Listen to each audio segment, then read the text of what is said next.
అందరికీ నమస్కారం. అధ్యాయం 48, చాప్టర్ 48, కాలిఫోర్నియాలోని ఎన్సినీటస్ అనే ఈ అధ్యాయం ద్వారా మనం ఏం తెలుసుకుంటామంటే, మన యోగానంద గారుకి వచ్చినటువంటి ఒక సర్ప్రైజ్ గిఫ్ట్ అనమాట. వాళ్ళ డిసైపుల్స్ నుండి ఒక గిఫ్ట్ ఆయన అందుకున్నారు. ఆ గిఫ్ట్ గురించి మనం ఈ వీడియో ద్వారా తెలుసుకుంటాం అదేంటో. అయితే మన యోగానందుడికి చిన్నప్పటి నుంచి ఒక డ్రీమ్ ఉండేది. మీకు గుర్తుందా? మనకి ప్రీవియస్ చాప్టర్స్ కనుక మనం చూసినట్లయితే అక్కడ గురువుగారు ఒక స్వప్నం కావచ్చు, అదొక అంతర్దర్శనం కావచ్చు, ఆయన మైండ్‌లో ఎప్పుడూ ఒక కొండ, ఒక గుహ, ఒక సముద్రం, ఒక ఆశ్రమం అలా కనిపిస్తా ఉండేయనమాట. సముద్రం ఒడ్డున ఒక ఆశ్రమం ఆయనకి ఎప్పుడు కనిపిస్తూ ఉండేదనమాట.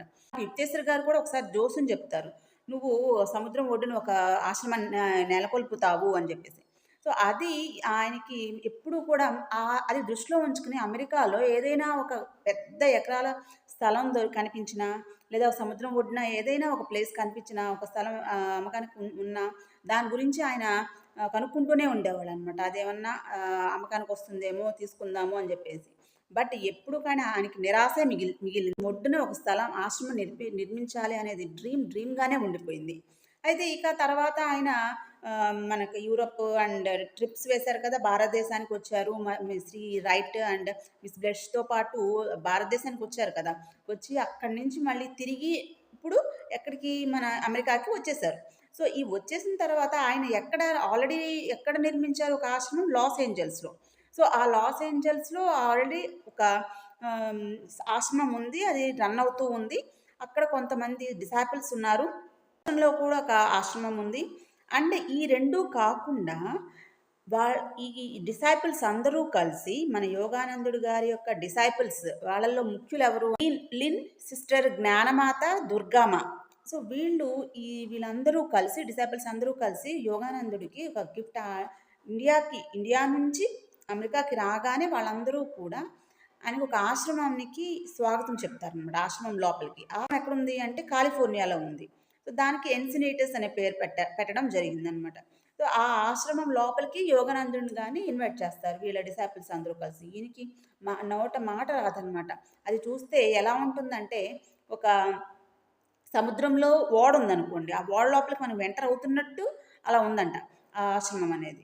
సో, ఆ సముద్రం ఒడ్డున ఆశ్రమం నిర్మించారు కదా! సో, అందులోకి వెళ్తుంటే సముద్రం లోపల ఉన్నటువంటి ఓడలోకి వెళ్తున్నట్టుగా అలాంటి ఒక ఫీలింగ్ అనేది మన యోగానందుడికి అనిపించిందనమాట.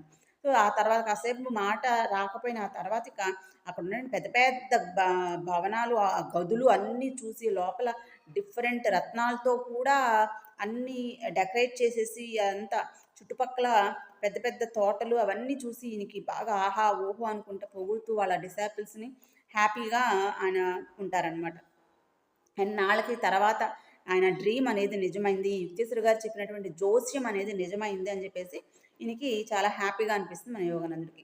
సో, వెళ్ళిన తర్వాత ఆ హ్యాపీనెస్‌తో ఆయన చాలా రోజులు అలా గడిచిపోయింది. ఆ తర్వాత కొన్ని మంత్స్‌లోనే ఈయనకి ఇంకొక ఆలోచన కూడా ఉండిందనమాట. ఏంటి అంటే పాటలు. కొన్ని కాస్మిక్ చాంట్స్ అనేది ఈయన గీత రచయిత ఒక బుక్ అనేది రాశారు. పాటలు, సాంగ్స్ ఉంటాయన్నమాట.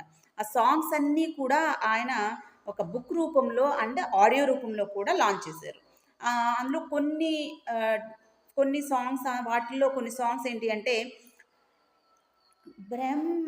బ్రహ్మానందం పరమ సుఖదం అనే ఒక పాట, who is in my temple అనే పాట, and I will be thine always అనే పాట, తర్వాత in the lord beyond my dreams అనే పాట, come listen to my soul song అనే ఒక పాట, ఓ గాడ్ బ్యూటిఫుల్, ఇలాంటి ఎన్నో పాటలు యొక్క సమాహారమే మన కాస్మిక్ చాంట్స్ అనే బుక్ అనమాట.